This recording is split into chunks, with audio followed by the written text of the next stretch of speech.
Hey guys, and welcome back to the Overcoming Codependency series. If you've been following along this journey, just want to give you guys a bit of an update on where I'm at. Um, Definitely been up, down, up, down, up, down. I'm the kind of person where I am very polar, right? So I am all or nothing. I tend to lean more towards these things. So when I do go one way, which I've been living my life in this more like seeking more anxious state, and now I'm kind of going a little bit more over here. So now I'm kind of coming back into a place of finding a little bit more balance. I dove into a bit more dating, just found it very unfulfilling.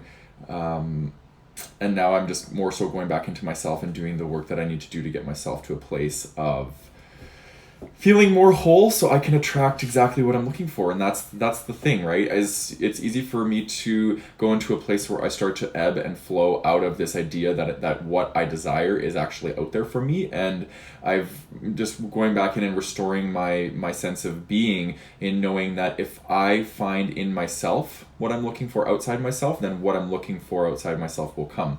So it's about getting your vibration to a place where you feel good about yourself, and then you're going to attract exactly as you are and what you are. So that's the work that I'm doing right now.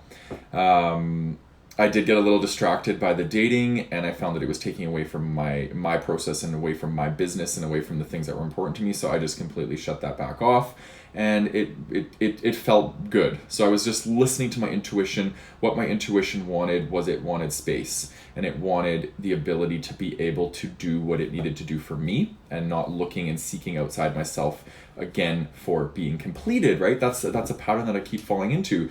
So it's about looking at how we can look outside of ourselves to be complemented but not completed. We do the completion inside of ourselves.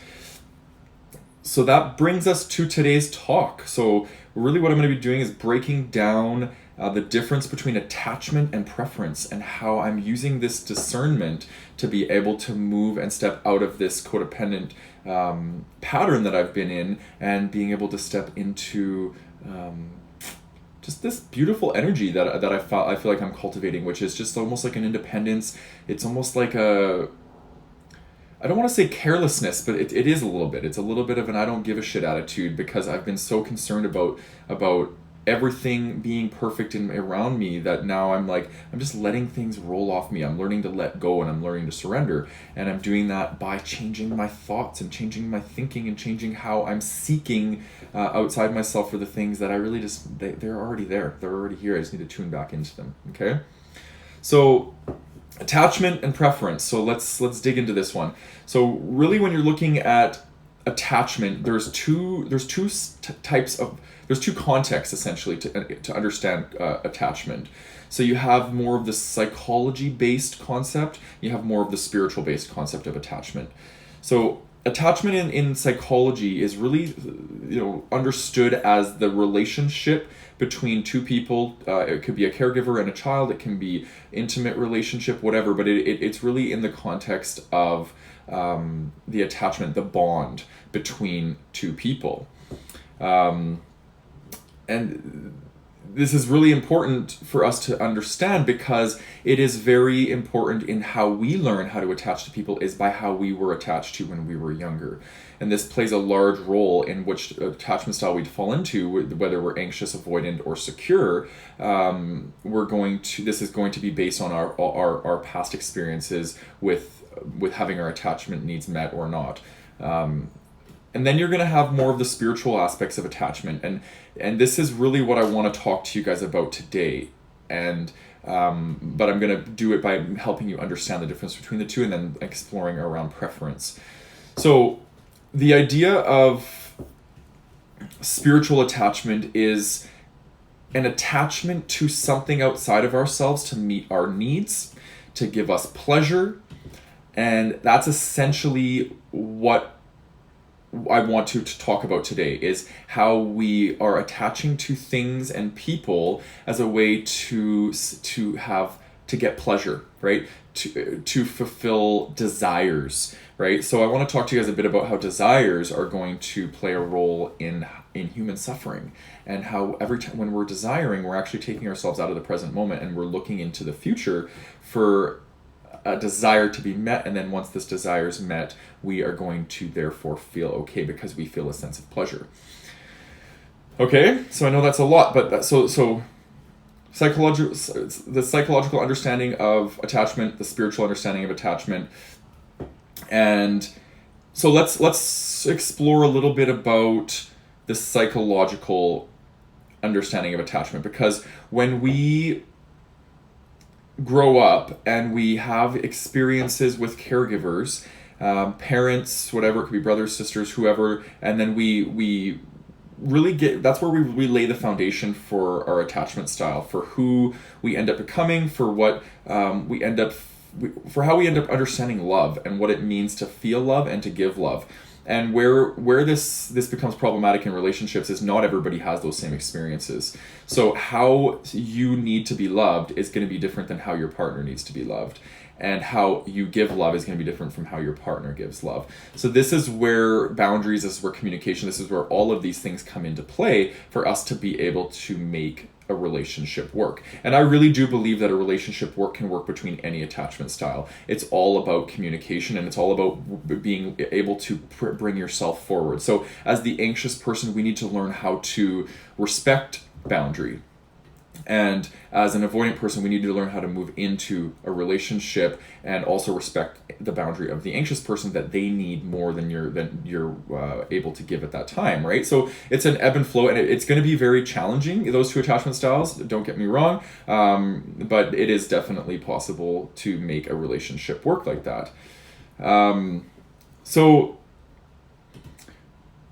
now looking at exploring this spiritual idea of attachment. So when we seek outside of ourselves for a need to be met, and or pleasure, and or fulfillment of desire, this is the habit that we get into as human beings, because we learn through our conditioning, our social conditioning, that pleasure is the ultimate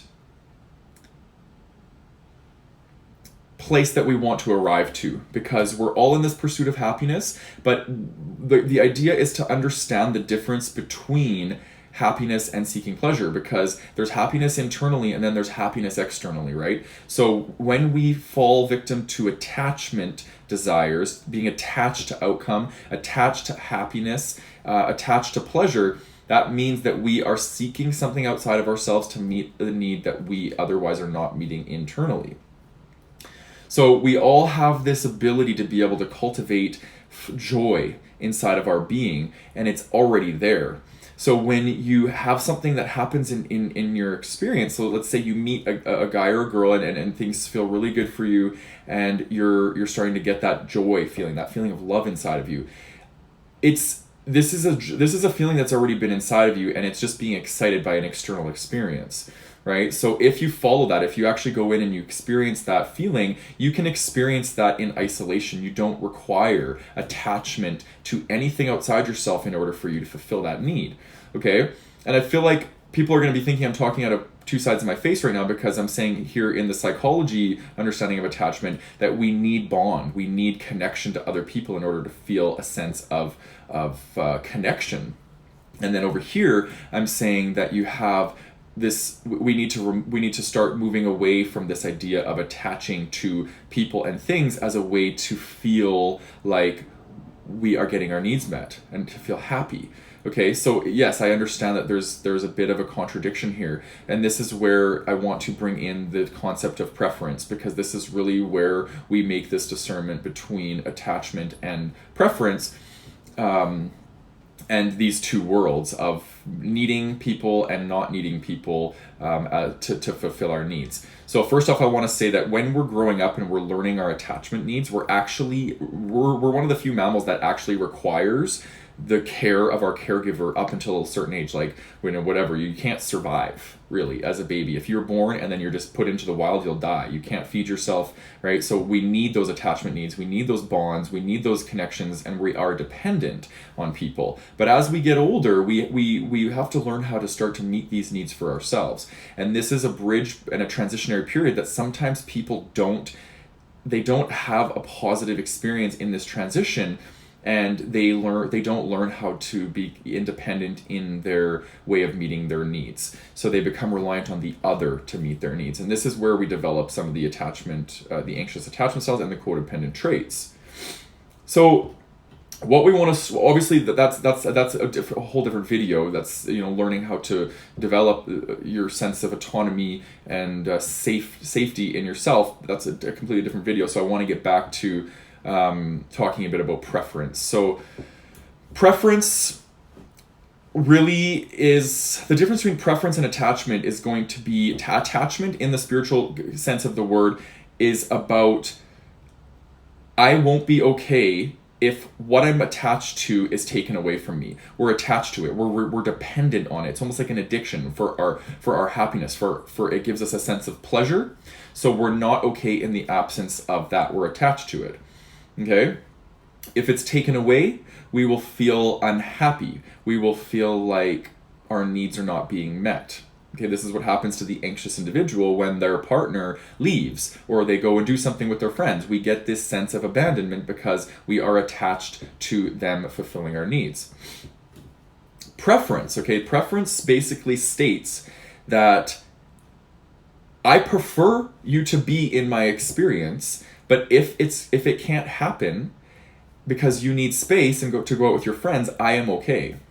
Right? So a lot of times people think that when we move from attachment to detachment, it's about not needing people. And that's how we end up developing this avoidance, is we misconstrue detachment for avoidance, because we think that when we're detaching, we are saying, I don't need you. It's just an extreme over here. So preference is a nice balance between the two, because it's like, yes, I want you in my experience, but if I can't have you in my experience, I am okay with that. I'm still happy because I am complete on my own, right? Preference tells you that you are complete on your own, whereas attachment tells you that you need to be completed, right? Preference is about being complemented. Other people complement me, they don't complete me. Attachment is other people complete me in order for me to feel whole, right? That's the difference. So when we're starting to move into understanding our anxious attachment styles and wanting to move into, intending more secure attachment, we need to understand the difference between attachment and preference, because it's okay to want and need your partner, right? That's important, right? As an anxious person, I want to be needed by somebody. I want to need somebody. It's how I feel love, and it's how I get my love needs met. But not at the expense of losing myself or abandoning myself along the way, which is the attachment, right? Saying I won't be happy or I won't feel complete unless I have you in my experience. So I'm learning this concept now, and as I'm learning it, I'm learning first of all to make myself valuable again.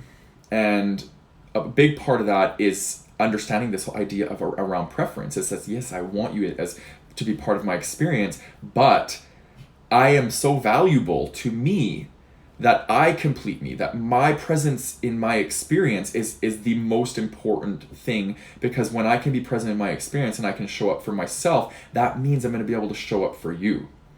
So a lot of this for me is really just wrapping my head around, I want to be, first of all, not anxious. That's my number one goal. I want to be secure. But secondly, I want to be able to show up for somebody and make them feel loved for who they are, not for what they can offer me and try and make me complete, right? I want 100% of me to love 100% of them, without this having to be a meshment so we can complete each other, right? So this is what I'm attracting into my life by standing in that energy, by being that, and by providing myself exactly what I'm looking for outside myself before this next man shows up in my life, because I don't want to keep creating this pattern. I want to be able to step out of this craziness and be able to step into all that I am and all that I deserve to attract into my life.